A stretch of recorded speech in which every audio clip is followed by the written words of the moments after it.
It was 4 studies that we were looking at, and as we walked in, you were giving a very nice description of central Brambleton and what a mess it was before you got involved in the redevelopment of that area.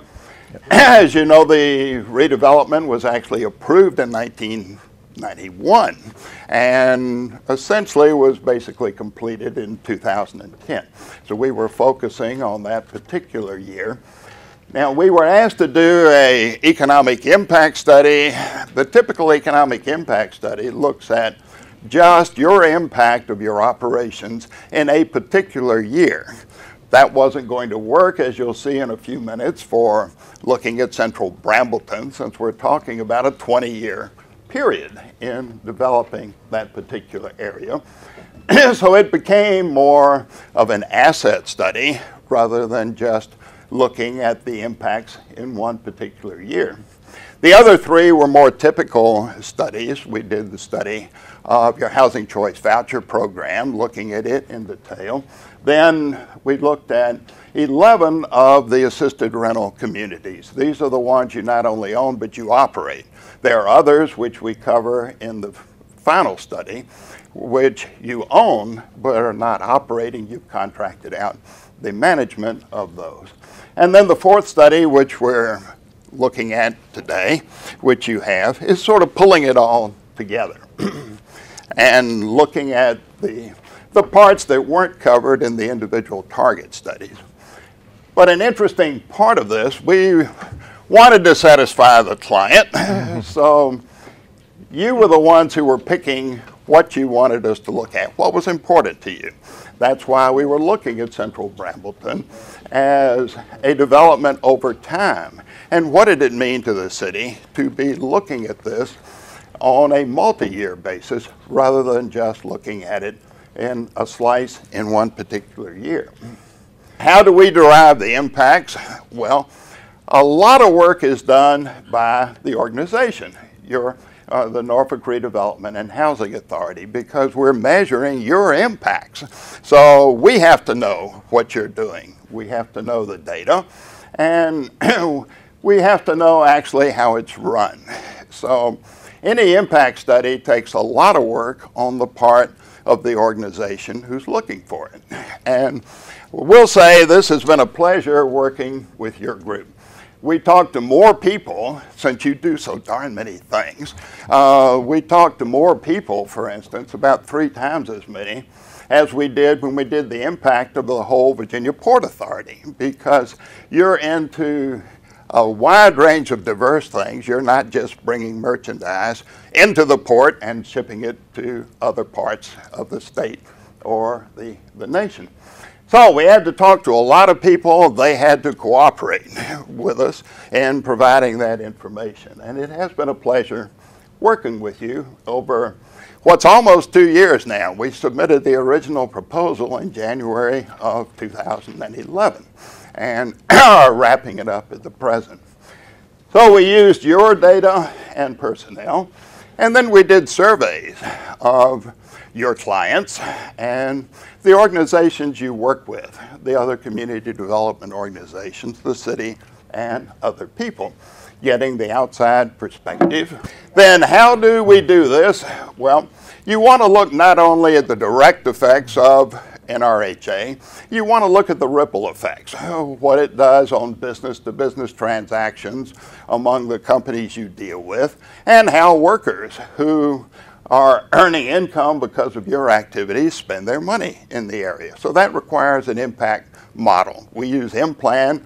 M-Plan has been around for about 30 years, and actually I've used it in various versions for 20 years, so know it pretty well. The main feature of it's an open model. You can actually go in and adjust the coefficients, adjust the model to fit, for example, the particular characteristics of your area today, how things may have changed, because it uses a lot of national relationships, which aren't necessarily true or don't hold down at the city level. We measure the direct effects, what you spend your money for, but also directly, what does that generate in output? What does it generate in labor income? What does it generate in employment? And then we measure the ripple effects, which go by the terms indirect and induced. Indirect is your business-to-business transactions. The induced is what households spend. And households do spend their income.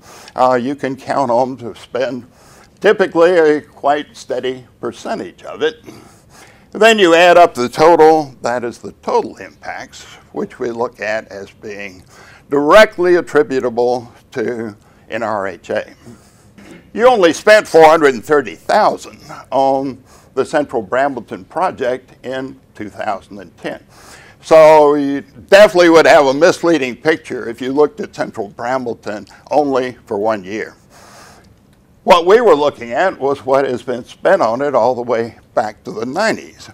The problem with that, as you're well aware, is a dollar today doesn't buy what a dollar in the 1990s or even 2001, 2002 would purchase. So you have to adjust for the price changes. Now, we weren't adjusting for general inflation. We were adjusting for the specific prices of what you did. For specific prices of building demolition, specific prices of site development, specific prices in building houses, so that we could get an accurate idea of how much did that spending actually generate in production of goods and services. What did it really buy? So the dollars, as you'll see in the charts in the publication, all of the dollar flows are adjusted for the prices of the major things that you bought over time. So if you look at it across the years then, in the early years, 1990s, most of this was the demolition, the acquisition, demolition of the existing buildings that weren't habitable. You also moved streets, put in new streets, you put in storm drains, you put in sidewalks, you put in a pond in the area. So you did a lot of infrastructure development in those early years. Then what you had in this century was mainly the building of the houses, which you didn't build. Remember, what you did is you developed the lots and you designed the houses, and then you provided those lots at very reasonable prices to contractors who then built the houses. So you built 90 houses on, or had built 90 houses on this property, which you can take credit for. You were the reason those houses were built in the Central Brambleton area. So what we were looking at then was the cumulative effect over time. At today's prices, you spent $23 million on the Central Brambleton development. And refreshing your memory on where this is when we talk about the development, that's the sort of aqua area you have here in the center. It's in neighborhood 200-400 by the assessor's office data. So, and it is most of the residential area in that neighborhood. This area over here is Norfolk State. So that isn't the residential property. What we were looking at then is the spending that took place to develop this area, and also what impact it had on the surrounding neighborhood. And then for comparison, since things change over time for reasons other than what you did, we also compared it to what happened to property values and development in neighborhood 200-200, which is adjacent, where you've had little or no activity over that whole period. So that is the area that we were looking at. The effects that we found, the major demolition and infrastructure, as you saw, about half your money in the early part, the 1990s, was the infrastructure development. Then you had 90 homes built. You were the reason they were built. You facilitated that.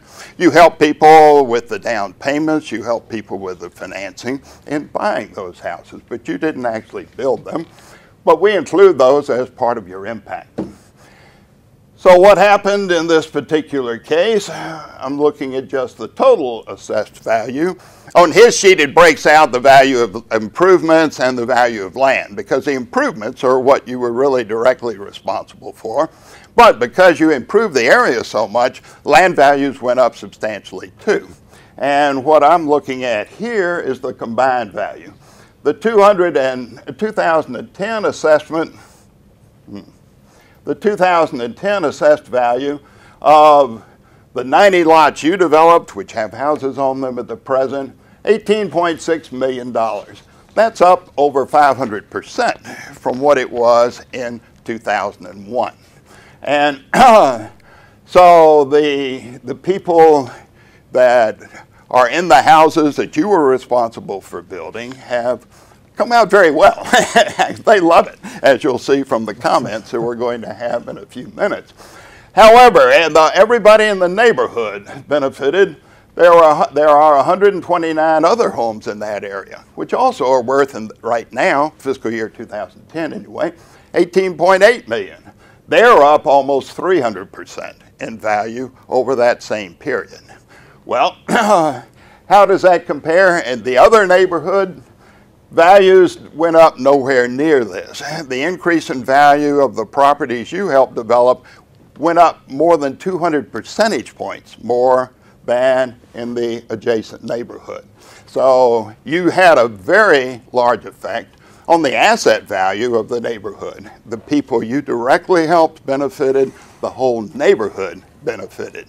And Scott's going to talk about some of the more qualitative aspects in just a minute. Looking at it directly in terms of economic impact terms, though, okay, this project over time, the $22 million you spent, generated total spending in Norfolk, we're including the contractors and then the business-to-business transactions and also household spending, their labor income, generated $55 million at today's prices in Norfolk spending. When we had first started the project, the discussion started off with trying to figure out what the economic development was. What was the impact that that your operations had? But we also knew that it was more than that. We knew that there was, there was an effect on the community. There was a transformation in many cases. So a couple of the interviews that I had spent some time with Karen Tanner and Darnetta Sanders, the past and current presidents of the Central Brampton Civic League, and not only were they happy with it, you can see some of their quotes. I mean, Karen said they've done a great job supporting the community and worked very well. That was an encapsulation of a half an hour where she was extremely excited about her connections with NRHA and what they have done for the neighborhood. Darnetta Sanders was the same way, and just give a sense of not only what they've done for the community, but the educational possibilities. She, a little bit of a slight bit of exaggeration here, but she recognized that I think many of them felt like they had won the lotto. I mean, they just felt like this was such a good deal, not only from an economic standpoint, but that the community had changed dramatically. They were proud to be there, that they were happy with their relationships with their neighbors, and felt like this was, it was a transformation from the community that had been there. And I think that is one of the major findings, the ability of NRHA to bring together a network, a collaboration that makes this so much better than just going in and changing demographics or changing a street here or adding a pond there. That is not what's happening in these communities. In talking with Police Chief Anthony Walker at Norfolk State too, and said it has been a sea change. I mean, just what it was beforehand and now his relationship with the community. He is excited to be there. It felt like they have been a great neighbor to Norfolk State University too. And just their ability to work with NRHA and the Civic League there and have pulled this together. The number of events and things that they do in the neighborhood has increased dramatically, and they just feel like this is a real community. It's not a neighborhood. It's not a problem for them. It's an exciting partner with them next to Norfolk State. And just, you know, in a very broad survey, I was trying to get a sense of, does NRHA fulfill the mission that they have? Do people agree that this mission is being fulfilled? And I think it came back very strong that that they do foster mixed income housing, that it's you know, they perceive it as very positive. I think there is a general sense they don't know always what direction or where it's going, but there's a lot of confidence in your vision and in how this whole thing is being pulled off, that they know that it's going in the right direction, and if they're not, even if that's, if they're not unsure of what's being communicated to them, that this is a very positive part of making and helping Norfolk move forward. And then kind of continuing on with the survey, it's a leader in senior housing, building communities, affordable housing. Norfolk is stellar in updating, rehabbing, restoring. So this one of the major elements you're doing is rehabilitation of the neighborhoods. But it's more than that. You get a sense that you know, it's supportive, that they see this as an entity that's not only helping them change their neighborhood physically, but fundamentally at a psychological level. And it's also bringing funds from the outside. I think, you know, many of them were taxpayers. You know, as you can see the previous quote, they pay taxes, but they feel like the money is well spent and that the NRHA is bringing in funds from outside. So it's not only their tax dollars that are going to work at NRHA, that there's a bigger ability to bring in federal dollars and make great things happen versus what only one city's taxes could be able to pull off. And the quality of life, many of them mention the quality of life, the things that have changed, the ability to walk in their neighborhoods, you know, they like the shrubbery, the little things that make it a community, an ability to get out, the porches on the front of the houses, help them see this as something that they felt like it was a home, that these people were the people that they wanted to be around. Finally, and I think this was an important one too, we had asked for information from the police department and trying to figure out, what is an additional way of measuring kind of the quality of life in these types of neighborhoods. And I have seen this study that Mr. Miller had talked about, and looking at those pictures, and it did look like a third world in the middle of in downtown Norfolk, and to see and it wasn't that long ago. It's shockingly close to where the time we reside, and to see what that looked like, and look at the number of problems in central Brambleton were well outside what their population would have predicted. I mean, if you look at just the number of homicides, 2.2% of the population, or 2.2% of the population within central Brambleton, but had 7% of the homicides, and that's fairly typical. 3 to 6 times the city average for incidents of fire, significant drug problems over and above their population levels. And then by 2000, when things started rolling here, 45% lower rate in violent crimes. By 2010, violent crimes were half of what they were, and specifically when you look at neighborhoods that your actions had not specifically addressed and had tackled, that their northern neighbor is still having very high levels of crime. And so I think it's it's not only the physical properties that are changing, it's how these neighborhoods are made up, but it's more than that, is how they see themselves and their engagement with the community and trying to make it better and be a real community instead of just a pass-through or a place to spend the night. The HCV program, the Housing Choice Voucher Program, is really a poster child nationwide these days, and particularly for you folks. That was you spent $20.2 million. All of that came from the federal government, so that makes you a basic industry. You brought in money that wouldn't have been here otherwise. You brought it in directly. And looking at what you used it for, $20 million, $20.2 million that you bring in new money to the area, and you provide rent subsidy for 2,600 households. We are getting this number by dividing the total months of rent subsidies that were paid by 12, because we want to look at, okay, on a 12-month basis, how many households were you actually serving? That's 2,600. And what you're doing is you're providing subsidies for people who get to choose where they want to live. They go out, find the housing, choose the housing they want to live in. So this is really a bolster to the private market. You're providing additional demand, additional rental demand in the private market. And definitely the private market, you paid rent subsidies to 1,260 private owners in fiscal year 2010. A large number of small owners. So that's the direct impact on individuals. They have more of a higher quality of living. They have larger houses. They have better quality housing than they could have afforded otherwise. If they paid the average rents that they're paying now, it would be 74% of their income. So obviously, they wouldn't be able to afford that without the subsidy. So what we were looking at, we wanted to look at what difference did you make? Those people would have been here even if you didn't subsidize them. They would have been living here, they would have been spending money.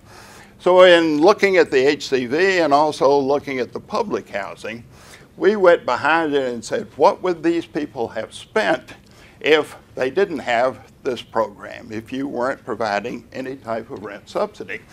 So we were looking at that as an in-kind benefit. You're not giving money directly to them, but you're definitely providing them with a benefit through the rent subsidy. We calculated that benefit at almost $7,000, looking at what they're actually paying in rent now with your assistance versus what they would have been spending, could have spent otherwise. There's good data on what consumers in these income groups would be spending if they're doing it all with their own money. So that's an in-kind benefit that comes out to be about $18 million for the year to 2,600 households. So to me, that is the real impact. Your customers are here, and the people live here. The benefits are captured inside Norfolk. So this is an additional benefit beyond the straight traditional economic impacts. We also measured those too. The difference in Norfolk spending, and we took out the money they would have spent if you weren't helping them. We took that out of looking at it. The difference that your program makes in spending in Norfolk is about $28.5 million for fiscal year 2010. And that actually added almost $20 million to local production of goods and services. So we're saying most of that spending was actually captured here. You might say we could paraphrase Las Vegas. What happens in NRHA stays in Norfolk because your clients are here and the money is definitely being spent here. So that's an added advantage of your operation. And this did create another 180 jobs in the area. But to me, the 2,600 households you are helping more than overshadows the 180 jobs that we're talking about from this particular program. Already mentioned, this is higher quality housing, larger. They have a sufficient number of bedrooms. They have larger space. They get some utility assistance. But the owner benefits, you have higher rents. They're actually paying an average of $12,200 in rent per year. And people making $14,000 a year aren't going to be able to pay $12,000 in rent payments over the course of a year. So you're giving them quite a boost in quality of life, the lifestyle and the shelter, the housing they're able to have. You also have you do quite a service for these 1,260 owners. You screen the people who are going to be getting these rental payments. And you're not going to pay the subsidy if they're not paying their part. So the owners of these properties love you, but you are essentially an agent for them in making sure they have quality rentals who are going to pay their rents on time and be responsible renters.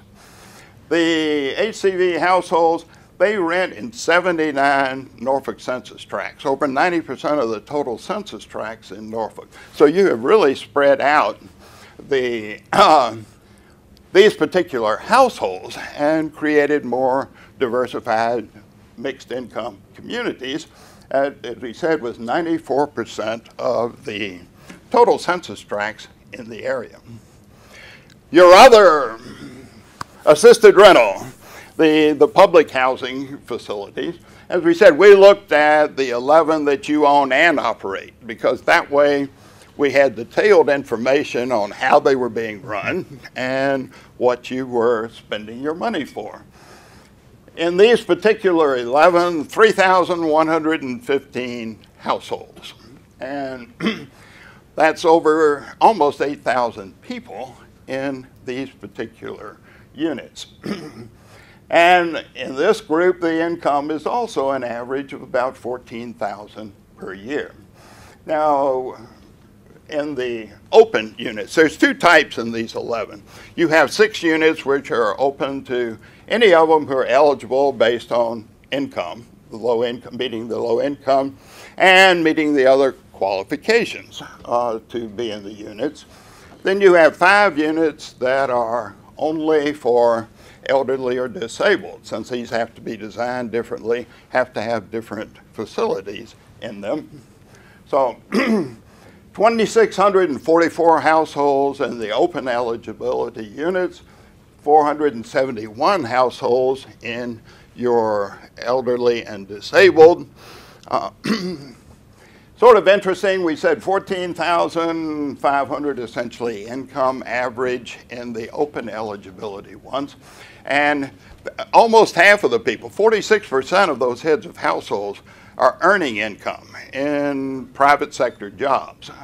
This is income that earned as well as from other types of social assistance. When you get to those for the disabled and elderly, very few of these are actually still in the labor market. And the average income is under $12,000, and actually 75% of those people are eligible for disability. So a situation where you're really helping the people who are not only older, but unable to be working in the current economy and with very low incomes. We also calculated the subsidy, the in-kind benefit you're providing for these folks. This was a direct calculation. We can just take the fair market values, which are calculated each year, fair market rents. What would these units you own rent for if you rented them out in the open market?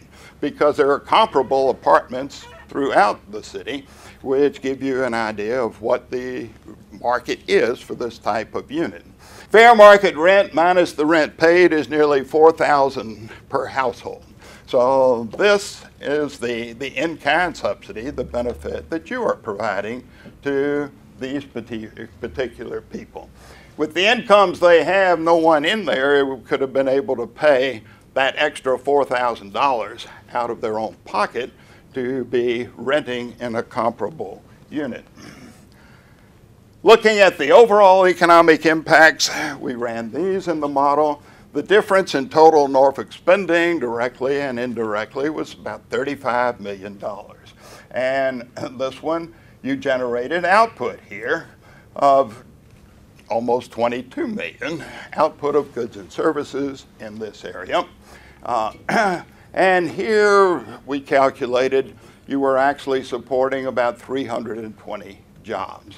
When we say jobs, incidentally, in any economic impact study, what you're looking at is literally number of jobs, and part-time as well as full-time are included in this. You have seasonal jobs in any housing operation. You don't need snow removers in July, and you don't cut the grass in December. So you are looking at the normal temporary or seasonal patterns of jobs. These are not, we say 320 jobs. We have the estimated total labor income of these groups, but it's not necessarily all full-time jobs that we're looking at, is a technical point that comes up. We were just showing you where these are. These are not distributed like the HCV, the Housing Choice Voucher rentals. That most of these units, as you know, are in the downtown area or along the Elizabeth River, a couple to the south, most of them north of the Elizabeth River. In terms of the location, go back just a second there. The small dots are the ones for the elderly and disabled, and would point out that one of those, and you pronounce it, Partre? Partre, okay. I was saying Partrea, so I was pronouncing it wrong. Partre, okay. Partre is the only one up in the north area outside of that downtown and Elizabeth City area. We can move on. So just summarizing, looking at the overall operation. And the overall operation, when we look at the owned public housing, this includes ones that you own but are not operated by you, are operated under contract. We're really looking at 4,465 households. The average household size is 2.5 people. So we're looking at 11,300 people you're helping in the public housing types of rental assistance. Applying that benefit that we have found in the majority, the 3,100, 4,000 per year means you've got an in-kind benefit to these households from just the rental, essentially the rental subsidy, that amounts to almost 18 million per year. In other words, the benefits they have, a higher quality of life. These people are living in property that they could not afford otherwise. Many of them would be living with someone else, or quite a few of them would actually be homeless if they didn't have this particular program.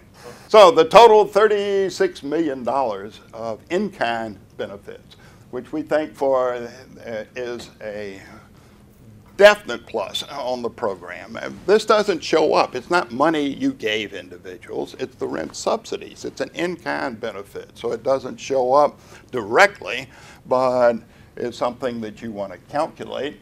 So this is the summary actually on looking at the public housing benefits, and we've looked at the Central Brambleton.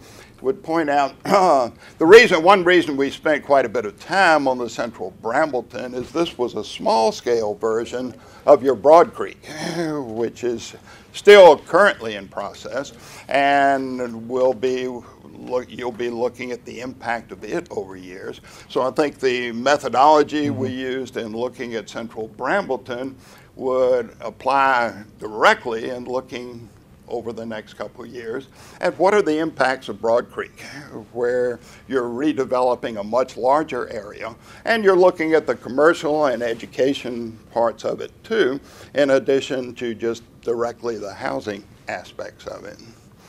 Okay, well, I'm a numbers guy too, as I pointed out, looking at these. Particularly wanted to, this is the type of impact table that we've got for each of the different projects, and also for each of the categories within them. We have a table like this on what you spend on utilities. We have a table like this, what you spend on infrastructure development. We have tables like this for the individual components in the housing choice vouchers, the capital expenditures versus the operating expenditures. So we could show you more numbers than you really wanted to look at here today.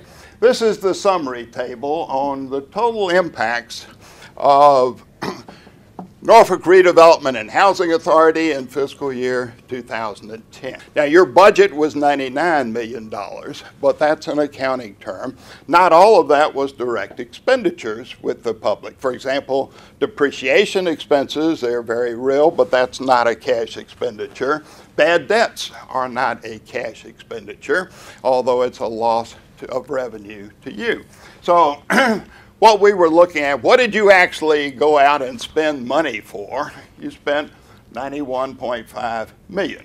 And the key point I was emphasizing earlier in looking at that is what you spend stays here.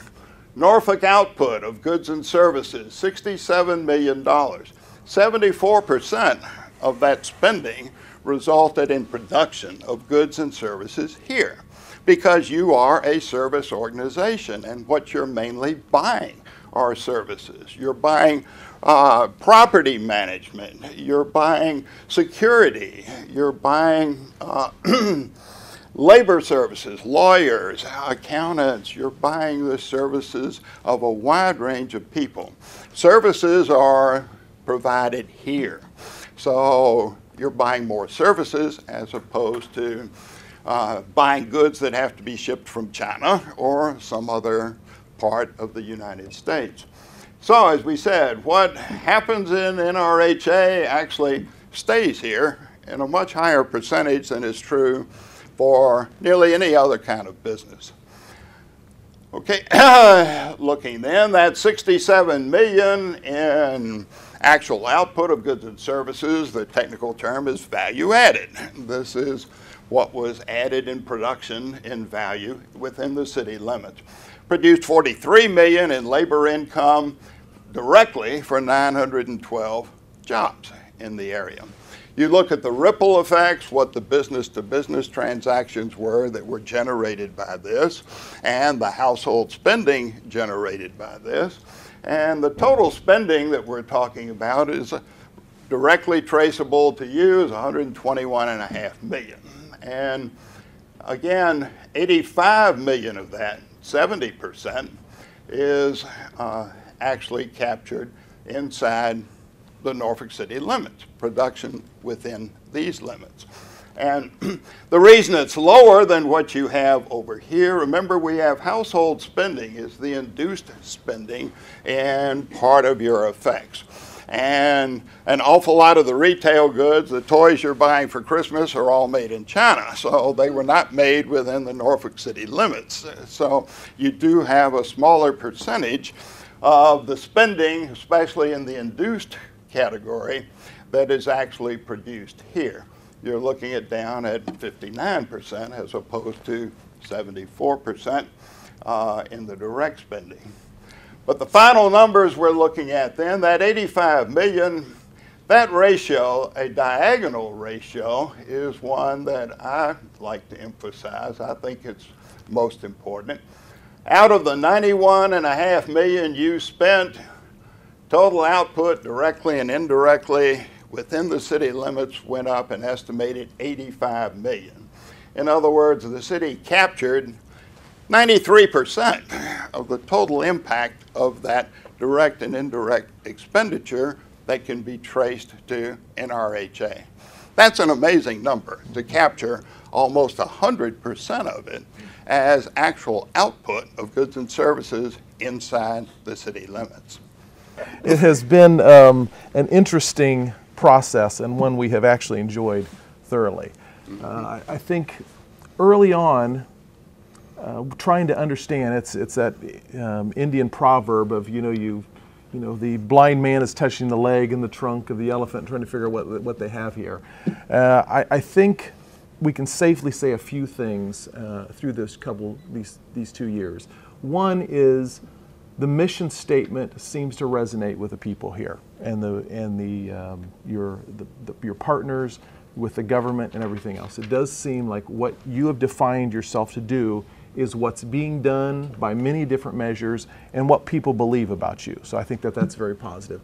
I think the other part of this, the three parts of the story that I think are really interesting, is the ability to change the social structure. It's more than demographics.